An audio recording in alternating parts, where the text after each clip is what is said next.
ইসরায়েলের প্রতিরক্ষা ইতিহাসে বড় ধরনের সাইবার বিপর্যয়।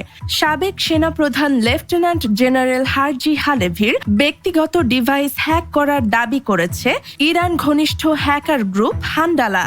হ্যাকারদের দাবি অনুযায়ী তারা দীর্ঘ কয়েক বছর ধরে অত্যন্ত গোপনে হার্জি হালেভির সিস্টেম এবং ডিভাইসে প্রবেশাধিকার বজায় রেখেছিল। এই হ্যাকিংয়ের মাধ্যমে তারা প্রায় 19,000-এরও বেশি অতি গোপনীয় ছবি, ভিডিও এবং গুরুত্বপূর্ণ নথি হাতিয়ে নেওয়ার দাবি জানিয়েছে।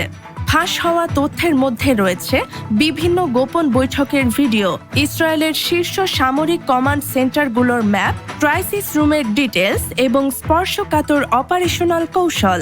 এমনকি হার্জি হালেভির ব্যক্তিগত পাসপোর্ট, তার স্ত্রীর আইডি কার্ড এবং পারিবারিক সফরের ছবিও হ্যাকারদের কবজায় চলে এসেছে। সবচেয়ে চমকপ্রদ তথ্য হলো, হ্যাকাররা এমন কিছু ভিডিও এবং ছবি প্রকাশ করেছে যেখানে হালেভিকে জর্ডান ও কাতারের মতো দেশগুলোর উচ্চপদস্থ কর্মকর্তাদের সাথে গোপন বৈঠকে অংশ নিতে দেখা গেছে। হ্যাকার গ্রুপটির দাবি, ইসরায়েলি বিমান বাহিনীর পাইলট থেকে শুরু করে জ্যেষ্ঠ কমান্ডারদের পরিচয় এখন তাদের কাছে স্পষ্ট এবং তারা এগুলো পর্যায়ক্রমে প্রকাশ করার হুঁশিয়ারি দিয়েছে।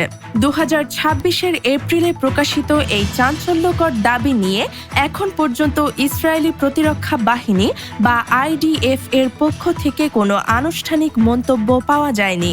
তবে এই ঘটনাকে ইসরায়েলের সাইবার নিরাপত্তা ব্যবস্থার এক বিশাল ছিদ্র হিসেবে দেখছেন বিশেষজ্ঞরা।